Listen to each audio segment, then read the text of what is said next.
2012 Iowa 3rd Congressional District Video Voters Guide produced by Mediacom. In this program, you'll be hearing from both candidates, Republican Representative Tom Latham and Democratic Representative Leonard Boswell, direct and unedited on where they stand on a couple of the most important issues facing our country, Social Security and Medicare. Congressman Tom Latham, thanks for the time. You bet. It's great to be with you, and thank AARP and Mediacom for doing this. Look forward to the conversation. All right, let's solve some problems here. Let's start with Social Security. That's an easy first one to tackle, right? Let's solve that in the next couple of minutes. Everybody wants to know, how do you protect it? How do you make it stronger?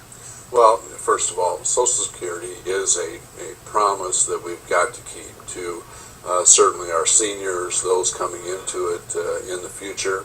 The biggest problem we have today is that the last 3 years, we've actually paid out more in Social Security than what has been paid into it. We have a lot of folks taking early retirement, and it really has put stress on it. The reason that deficit has been there is that we have the high unemployment.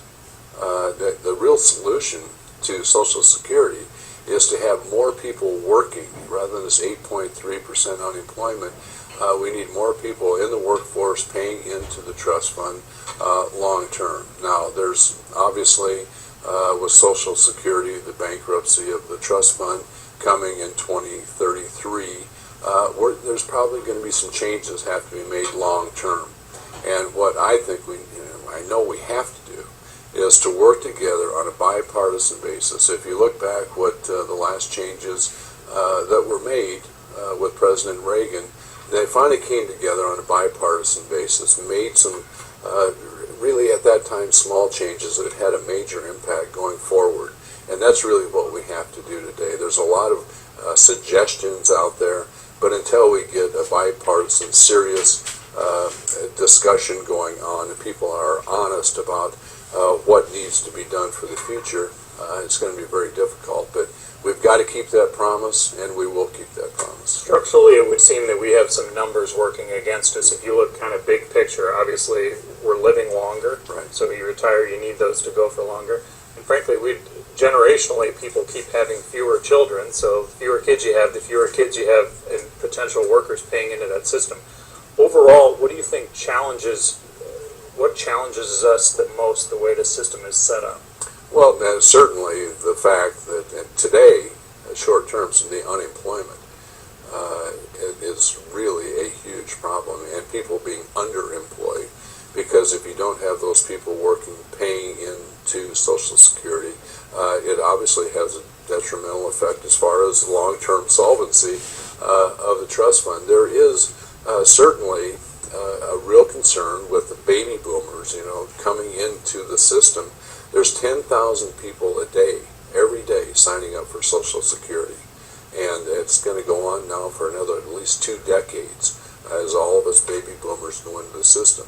The way it is today, if we don't get this economy going, if we don't get more people working, it is going to have a huge detrimental effect. And if, in fact, nothing is done, we get out to 2033, the benefits are going to have to be reduced at that point down to about 75% of what the current benefits would be.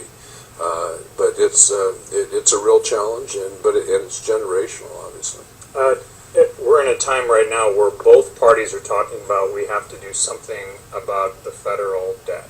Mm-hmm. And so that obviously makes retirees and future retirees kind of nervous here, wondering, well, are they going to come after Social Security? So in any kind of debt reduction plan, should it touch Social Security or not, or is that strictly hands-on? No. That is not. The Social Security Trust Fund should not be used for debt reduction. It certainly shouldn't, and that I would oppose any kind of idea of doing that. When you talk about potentially, some talk about raising the retirement age, mm-hmm. And that starts to make folks nervous too, wondering, all right, am I going to work till I'm 75 years old? Is that something to look at all? Should that be bumped up at all? We have to look. I personally don't believe that is a real solution. We're already going in the process of going from retirement from 65 to 67. Depending on when you were born. Right, and it's gradually going up, and that was sequence of reforms that were made back in the 80s that have now are going into effect. I don't think that is necessarily a solution at all. If you look at a huge bipartisan agreement where people actually are serious stepping up to save Social Security for the long run, if you can actually prove actuarially that people are going to be living healthier longer, we could discuss all of these things, but I don't think that is the solution to it. The way it's set up now, we only pay into the system up until a certain amount of income we make. So some have talked about, is it time to bump that cap up, get rid of the cap altogether? Well, it increases automatically with inflation now.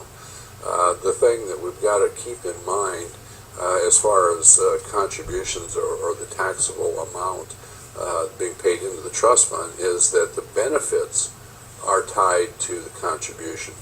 And so what you would have if you took off the cap, you'd have some folks getting just tremendous benefits and would really do nothing as far as the solvency. So I think the gradual increase of wages that are subject to earned income that's subject to Social Security is a proper way to go. So you're out in Congress right now. You get to hear things, better or worse, you get to hear ideas and plans before the general public does on both sides here. What are some of the biggest changes, whether they're just whispers at this point, whether they're full-throated endorsements out there that concern you the most about reforming Social Security? Certainly the idea of making it a means-tested program that, in fact, would change the whole dynamic of Social Security. Can you explain that a little bit? Well, I mean, that you take off the cap and then limit the benefits. Well, Social Security has always been tied to benefits, and it really changes the whole dynamic of the program if, in fact, that were to happen. People, I've heard some people, raising the age limit, things like that. I just don't think are viable. You'd have to look at an overall bipartisan, get people together in the same room, sit down, find real solutions. That's what we need to do. Okay, other people have talked about adjusting the COLA, the cost of living. Should it not go up quite as much? I think right now, this is the first year in the past 3 that there has actually been an increase in the COLA. The way the formula is, whether you went to a different makeup of that formula, it really does not increase to the extent that it really has a huge impact today. So at this point, I don't see that being a viable alternative. All right, you talked about the need for bipartisan reform here, so you go back out there. How do you make this happen? What is something that realistically can happen? Well, I think just like back in the 80s when President Reagan, Democrat Tip O'Neill, Speaker of the House, got together, they understood that this is not sustainable long term. They actually sit down, had an honest discussion, came up with real changes that has extended the life of Social Security, and that's exactly what needs to be done again. We can't be talking past each other. We can't be yelling, screaming, all this stuff. People look at Washington as being dysfunctional as it is today, and that's got to change. The problems we have are too big, too important for the future of this country to let this kind of partisan wrangling happen. Okay, a lot of other talk and concern about Medicare. What do we do about that? So how do we strengthen that system? Well, I personally think that we've got to, any savings that we have in Medicare have to stay in Medicare. And that's what is real concern with the President's health care bill, is basically they're taking over $700 billion out of Medicare, using it to fund a separate new entitlement for people who are not in Medicare or are ever paid into Medicare. And then double counting it, saying that extends the life of the program. It simply is not true. Even the actuaries at Medicare say that's double counting. You can't do that. Every dime, if there are savings, needs to stay in Medicare to make sure that it extends the life of Medicare. Right now, the projection is that Medicare, the trust fund, will be bankrupt in 2024. And that's 5 years sooner just in the last year, mostly because of the health care bill where they took the $700 billion out of the the trust fund as far as to fund the separate new entitlement. But that has accelerated the bankruptcy. I think that we've got to certainly look at the way services are provided. We currently have in Medicare just an open-ended fee-for-service type program. And, you know, my mother is on Medicare. She's 95 years old. I'm not going to do anything that would ever jeopardize her having access to Medicare. But we've also got to understand that generationally coming into it, it won't be there if, in fact, we don't do something today. We've got to change, I think, the whole dynamics, introduce competition into it as far as providing benefits. You know, what the House budget plan did, and this was a bipartisan effort with Paul Ryan and Senator Ron Wyden, Democrat, to fix the problem. And what that would do would be to guarantee Medicare as it currently is. You would be no changes for people currently in the program or coming in the next 10 years, but then guarantee that level of benefit that we currently have in Medicare, but also have into private companies compete for that competition, compete for that business. So you'd have a choice, either stay in Medicare as it is at that point, or pick one of these other plans that may in fact provide more services, more benefits at the same price. As the healthcare costs keep going up, obviously the Medicare costs then too. So in your mind, is this a funding issue where we need to find a better funding stream, more money for it, or is it more on the cost side that we have to contain that, whether it's through the private side or however it's done? Well, it's both. Again, going back like in Social Security, if we had a vibrant economy, more people working, paying into the trust fund, it would dramatically improve the long-term viability of Medicare. But you know, obviously we've got a system in place where there is no, as a fee for service, we're paid on utilization. The more procedures, the more tests that are done, the more you get paid. And that's a perverse incentive, basically. What we also have to realize, and that's what concerns me with the cuts in the President's health care bill to Medicare, is that about 2/3 of our rural hospitals and healthcare providers today are losing money on Medicare. And I think further cuts to their services are going to diminish the access that we have to quality health care today.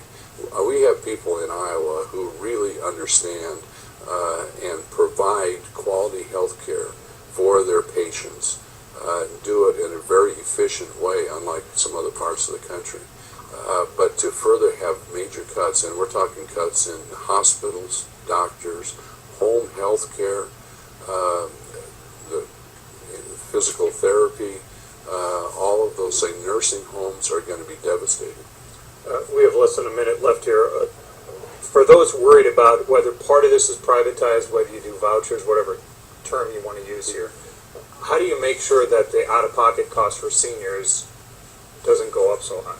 Well, what the plan does is introduce competition, and you're going to have the federal government paying the level the same as what Medicare would cost, and actually actuaries have looked at it and say that if you introduce competition, you could have more coverage for the same number of dollars that traditionally. So that sheer competition within and there's no voucher. That is very, very untrue. And what we're talking about is, in essence, the same kind of health care that members of Congress have today, where people have choices. You can stay at traditional Medicare or have choices to plans possibly with more benefits. All right, Congressman Tom Latham, thanks very much. Thank you very much. Enjoy it. Appreciate the time.